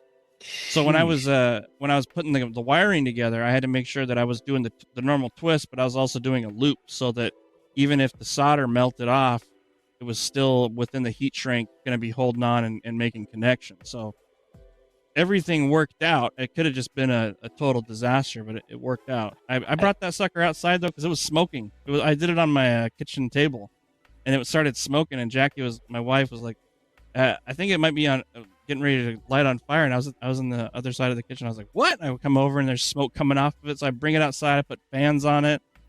That sucker got hot. And at that temperature, it doesn't, I'm not familiar with resin, so does it not melt the plastic? Is 500 degrees? Did it bend the plastic, anything like that? I mean, there's some, so I accounted for that when, if I was to build these kits outside of the resin, I would have done seam line removal on all of the leg parts and the shoulder parts, and some of the arm parts, like the forearms have seam lines. But I knew that it was going to get so hot that it was going to be wanting to pull those apart. So I left those open, and I actually, when I built the kits, I planned a little bit of separation. I pulled them out a little bit because again, I knew that the expansion from the heat was going to cause some issues. So if you look carefully at the model kit or at the diorama in some of the different angles, you can see parts of the armor have curled a little bit. That's just battle damage. They're coming back to base from a big battle. But damn right. The fact that everything held together, the fact that it all worked out like what I was envisioning, is a stroke of pure luck, man. It was a do or die moment with pouring that resin in there. But I mean, other than that, the build was super smooth. Those are good kits. I had to glue the shoulder joints on the arms, because if you built that kit, the Zagox kit, the arms can get a little floppy. There's a lot going on in those arms, more than a typical kit. So I had to glue those joints, but otherwise it was a pretty simple process, other than the resin. And you did a phenomenal job. I mean, you have, going back, let's bring that back up with the on the screen here, with just the arm sticking out, the arm looking like it's already like water just dripping off of it. It looks flat out amazing, man. I mean, just going through and this shot alone. Yeah, the money shot. Yeah, coming through the water like that. That was so the effects that you use that I use on the front there, they're by AK. They're called water effects. And or like wave effects. I forget what they're called, but it's kind of like Elmer's glue, and then it dries. It goes on cloudy and then it dries clear. Super easy to apply. But I wanted that, that look of it kind of disturbing the water passage tunnel, kind of like also dripping off and everything onto the ground. Realistic. Because you're not just yeah. walking through no water without not having nothing on you. Yeah, and it looks better in person too. When I'm really excited about that, because getting photos of this was really hard with the lighting, because there's internal and external lighting on the kit. There's spotlights in the front that shoot up onto it, and then there's lights inside, and those green lights actually track forward. They're animated, so they cause like refraction from all the bubbles inside, and on the surface it kind of sparkles and glitters.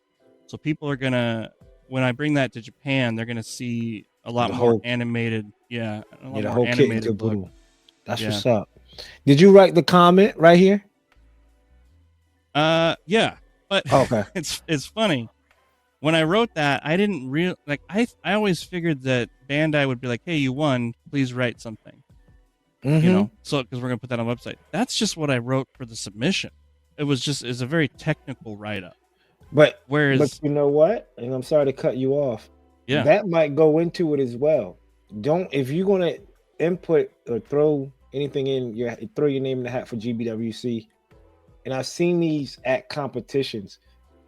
Be in depth and let your person almost like if you were telling this to a blind person, so they can see exactly what's going on. So this in depth, again, this is his submission entry. Like, this is submission comment. This isn't something Bandai's telling him, hey, can you rewrite? This isn't Bandai reaching out to him and say, hey, can you tell us about this? And they write it up. This is what he put in for his submission. So next year, don't do 2 or 3 lines. Take your time, come up with a story. Be technical. Yeah, because the judges don't know what you did. They just know that it looks good. They have no idea the amount of work and time. They knew a lot of it work and time, but they don't know what exactly it is. Right. And then a good amount of the judges sometimes don't build or customize kits. So you have to you almost have to explain it like you're explaining it to a 5th grader sometimes, right? Just to get across what's going on. That's a super good point from both you guys about writing up technical stuff, especially for your cards for submissions when you go to competitions. Yeah, get really in depth. That's huge. Yeah, because again, I just don't know. Like, whatever it was 2 lines. You think? I mean, obviously we don't know, but maybe they will say, "No, we're not doing it. We're not submitting. We're not taking this build." Right. There wasn't no story. So be in depth, people. But this is some great work, man. Again, kudos to you. Turned out. I didn't know if it would, man, but it turned out. There you go. And I remember saying it too on the previous episode. I said this is probably the best use and most creative use of resin, of a resin water effect I've seen on a Gunpla kit, because we were talking about it earlier that we've seen resin like Gundams walking through water, particularly that perfect grade perfect strike walking through water a couple times. Even 2 years in a row, somebody did that submission. So we've seen the walking through water, walking on water on the beach, but we've never seen like almost like a Stargate SG-1 portal through water type of scenario. So very creative, and that creativity, I think, is also what nipped you the bag, because when you walk by and you're just like, it captures your eye, and you start asking, what is this? Like, whoa, wait, whoa, right? Of course, the judges were probably like, like that, and said, like, and then that probably would now be the goal. It's that third. Yeah, you're right. Like, I think you're onto it there. I think part of it for GBWC, especially, part of it is execution, like your craftsmanship level, but also I think a big chunk of it is is creativity and Yeah. imagination. I hadn't seen this done, so I knew that I wanted to try it.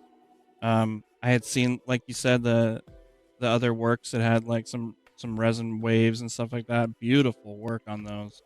But I hadn't seen a kit like fully immersed in the water, like fully immersed. I toyed with the idea of doing just panels, but I couldn't figure out how I would do a perfect outline of the suit coming through the water. I didn't know how I would execute that with just panels of like plexiglass. So I was like, I have to do resin. That's the only way I can achieve what I'm going for here. And I mean, it worked out great because it's a very animated look too. It shows movement, it shows a story, all captured in time perfectly and like in 3 dimensions. So For sure. And For you sure. know what I just realized too. Cooper knows this because I have Hobby Japan magazines and the Hobby Nieki magazines, and every year they release a GBWC edition, and it has the winners and competitors from every single competitor that entered that got to the category in Japan. Yours is going to be in that magazine. So in a couple months, I'm going to buy a magazine that's a GBWC edition that has your build in it. Yo, that's awesome. I didn't know that. I just realized that. Where do you that's buy actually that? pretty cool. Like, yeah, you're going to have to hit me up and let me know where to buy that. Oh, Saragaya. Yeah. Oh, okay. Yeah. we got the hook up. Yeah. I'm trying. I'm gonna have to look for that. That's cool. I didn't know they did that. Yeah, I usually have one right here on the top desk, but I won't reach it because there's a couple kids holding it there in place. But yeah. So they have they show off like old the builds from the builders, and I'm guessing they use that same write up. Yeah, the winner of the world championship is the front cover. And then they have, if you flip through it, they have every single runner up, first, second, third of each country, just laid right there, and then everybody there in Japan. So, well, I'll show it to you later. I'll send you a pic. But yours is going to be in there. So once that comes out, yours might be on the front cover, and if it's on the front cover, I need one sent and signed. About to say, if they send you one with the front cover, I need signed as well. Cooper already read my mind. We need 3 copies, my guy. done, 100%. Gundam marker. I can only hope. Yeah, I think it's gonna do it, man. Speaking of that, right? And this is just kind of in a fun way. I want to say this in a fun way. Is there right now like a build you see, you say, you know what? I respect that. That might be the one. Yes. Have you what country is that? I'm gonna botch it now. I think it's Canada. Is Canada? It's the one that has the I think it's called loading. It's the Gundam that has like all the little effects coming off of it. Yeah, digitizing the Gundam. Is that okay? Is that Canada? Yeah, Canada. I think so. Yeah. It blew my mind when I saw that, and that's all I looked at for like a full week after it popped up. I mean, if that guy doesn't win, to be honest, I mean that's stellar. I can't wait to see it in person. That's the true test. The in person is when you get to walk around and look at it. But from the pictures, man, and the skill level of the tiny, minute details of those pixels coming off, woo! And that gives me chills just talking about it. Yeah, that lighting effect is all paint. Yeah, that luminosity is all paint work. It's not even like LED lights. You're just like, and you're like, it's a mega size as well, and you're just like, good night, this dude. So it's got the stage presence, it's got the fire, it's got the flashy. I mean, and it's got the imagination. Hey, this year North America brought the heat. North America continent brought the heat. Yeah. Y'all are stepping it up, man. So I mean, that is a good one. Believe me, that's a but it's just the toy photography side of me. I'm looking, no offense to Hayes, but I'm looking at yours. I'm like, it's a lot. Like now, if he made it like a backdrop of it, like within I know the base itself is, but like almost like it's loading into a game, like on the shows. I'd be like, oh, that'd be. I'll have to be 100 with you. I'd be like, I don't know, man. That one might take it. But if you had those like clear, like half clear gloss, half matte clear bars, like cut into kind of horizontals behind it, stashed around the kit itself, so it reflects, and then shine a light through it to have it reflect. So as you walk by it, the light kind of reflects and changes its intensity depending on how you look on it. So that way it looks like it's digitizing in. Yeah, I could do it. But then again, where would you get something like that? You would have to make it. Yeah, I mean, so you know that this is a top tier pick when we're sitting here nitpicking, like, or not nitpicking, but like coming up with little ideas to do different little things when it's already like a masterpiece work. So it's a top tier kit. If that sucker doesn't place, I'd be stunned. Oh yeah, the best works are the best works. They often have a way of other people, professionals in that space, often have a way to make it those people think about it. So exactly. That's up there. Yeah, that's up there. High praise when it makes us modelers makes our gear start churning. There it is. Ooh. There we go. I mean, look at that. Yeah, it's just so cool look good. Yeah. That looks good. Just to look at the pixel work, dude, on the forearms, the shoulder. Yeah, I'm just that's what got me. That's what got me. Yeah, there's some really nice. There's some other pics on here. Maybe it gets a little closer in. I don't know what he used on the little lines that hold the pixels on there. I was thinking it must be really thin, like wire, like the like the bread tie wires that are inside there, like super thin, and he just soldered it, but they're so straight. Like did he take it and did he take like those plow pipes and just nip one out and then glue it there? I don't know. I know he broke down the whole process on his Instagram. We did, like what he did, like how he painted the pixels and everything like that. The only reason I think he might not win it, he didn't paint the pilot.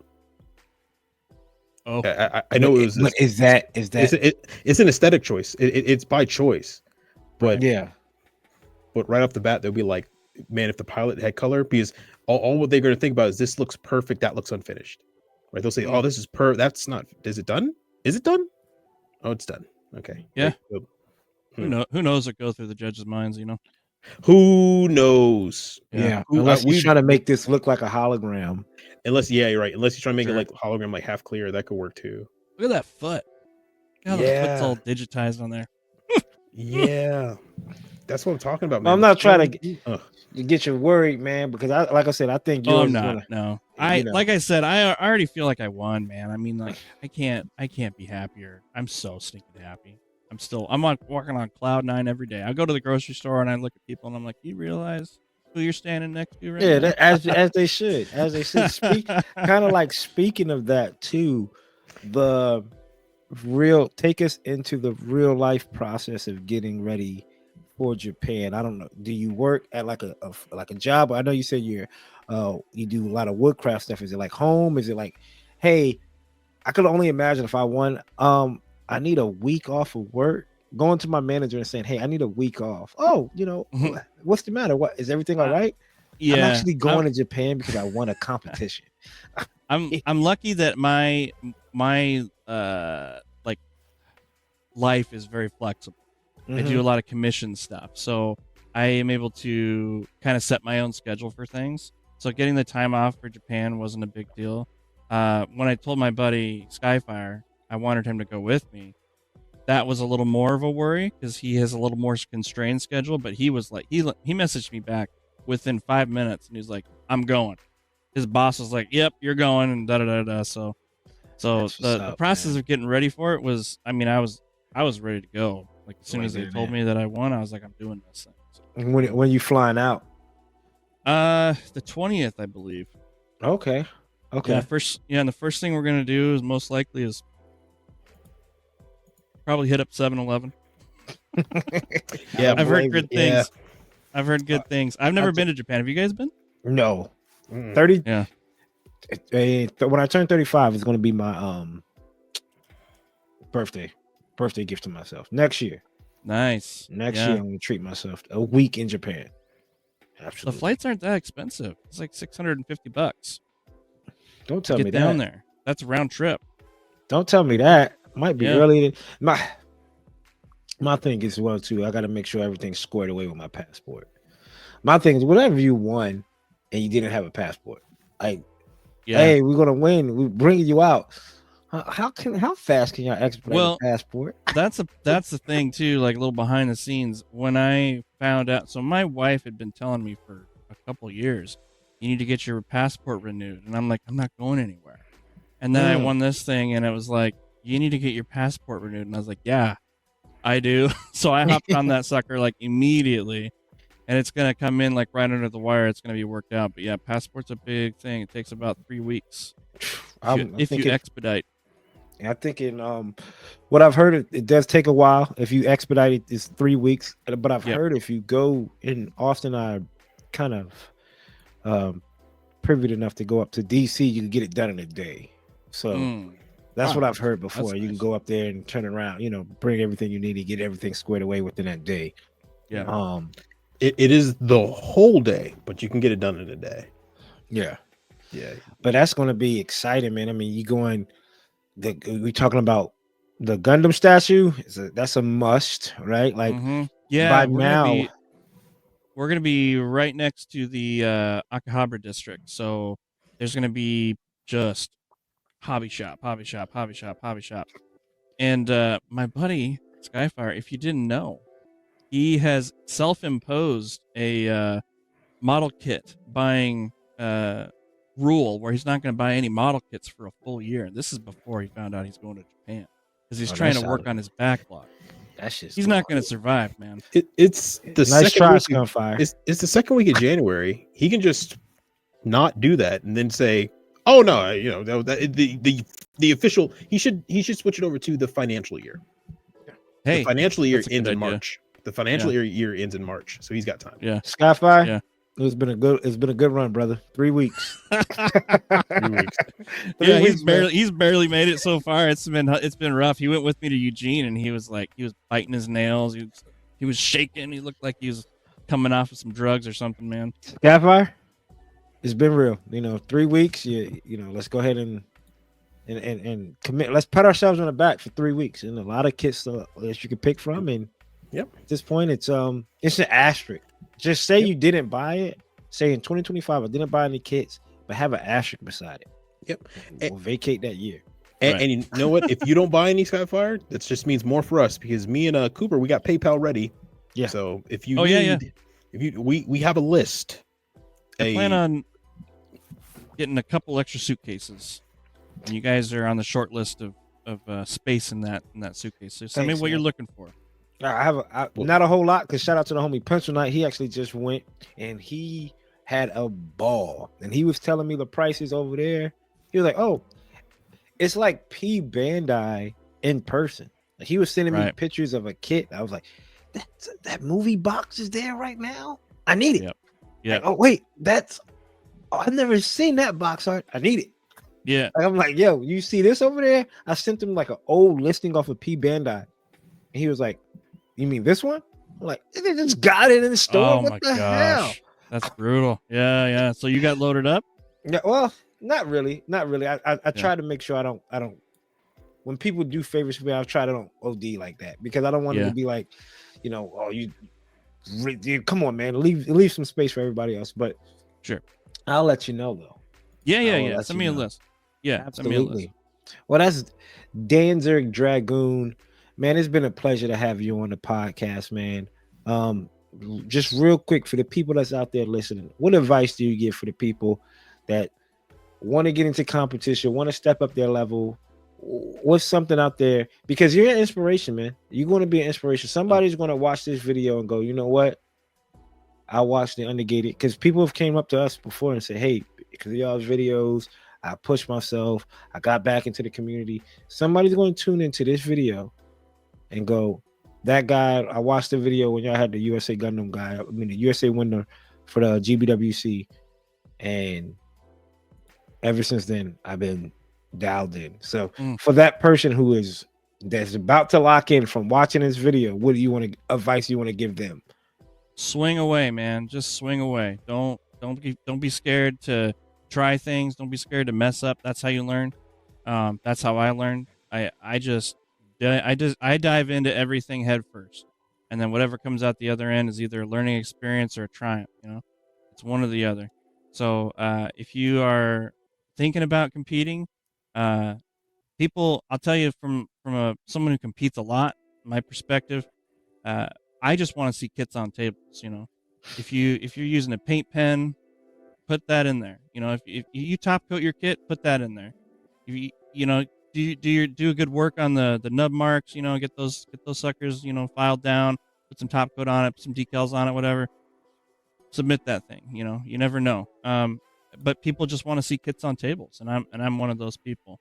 So yeah, just swing, just go. Don't think twice.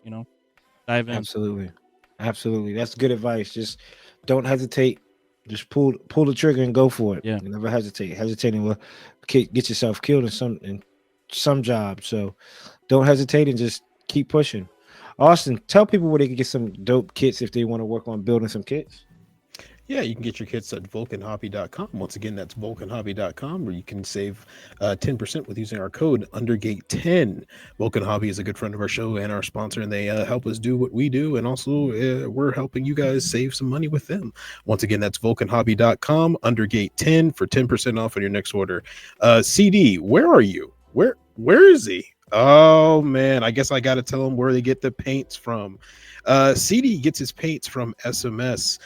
He has a really good connection with them. They've been super well. And as Dragoon said, quality paints are kind of the difference maker when you're trying to, get into higher levels of customization. Doesn't matter how good your paintbrush is. If your paint coming out is garbage, it ain't going to help you. And you can use a code to save money with them called Chloe's. Is it Chloe's? Is it just Chloe's Dad? Chloe's Dad. Yeah, that's right. It's just Chloe's Dad. Excuse me, everybody. I usually don't do this part, but Chloe's Dad. Use that code to save 10% on SMS paints. They are airbrush ready. And Cooper, buddy, let them know. Gun Primer is where you can get some tools from. Save 10% off using Coop 10 with Gun Primer directly. They make high quality tools such as the Razor, which is a glass file, the Gritter, which is helps you if you want to learn how to scribe or deepen some of those panel lines, the Glazer, which I use for every competition. It's a kind of a spray polish. You spray on a rag, you wipe down your kits, it gets it nice and ready to go for your competition. You don't have to worry about dust or anything like that. So Gun Primer makes a lot of great tools for your kits, and use code COOP10 directly with Gun Primer to save a little bit. You got 10% off of your kits, you got 10% off your paints, you got 10% off your tools. You got everything you need to enter your next GBWC build. You have any plugs you want to throw in there, man? Any shout outs out there? West Coast Gunpla Alliance, WCGA. You can find us on Discord, and you can hit me up on Instagram if you want to chat about model kits. I'm always happy to help people out, teach people things. One of my favorite things to do. And shout out to you guys, keeping it real on the podcast scene, man. You guys are the best. You guys are the best. Appreciate it, man. Appreciate it. Quick question for your Discord: is it like proof of residency? Do I have to upload hey, I live in Oregon. I live in Bend, Oregon. No, we've got people on the East Coast already in there too. So we're West Coast oriented, but we've got people from all over. So yeah, hop in there. It's super fun. We've got lots of great channels. We do a weekly build night every Monday night. We get crazy on there. We do Monday night trivias. We give out really good prizes. We got a wing trivia coming up soon. I know you like wing, so you better show up for that one. We got a champion you need to knock off the top. Teach him a lesson. Show me, send me the date, and I'll definitely tune in for that. March 17th. March 17th. That's the day. March 17th. I'll definitely pencil that in, pin it in, I'll permanent marker. March 17th. I'll definitely jump in on that and get in on a wing trivia. So put me down. And shout out to Gunpla Skyfire, somebody that's been rocking with us for a long time listener. And I know he's a good buddy of yours as well. You're going to bring him on along with you to Japan. So shout out to him, man. Hope y'all both enjoy that trip. Obviously stay safe and be smart out there, because I don't know, man. I already told Pray for my wallet. Yeah. You might have to pray for me too. Depending on how strong that sock is. Yeah. So, I'll tell you that now. Until next time, people, be kind, be generous, because karma is real. Karma is real. I'm Coop. Over there is Danzer Dragoon. Above me is Austin. We're the Undergated, Never Underrated. 168 hours down. Another 168 hours go. See y'all next week. Peace.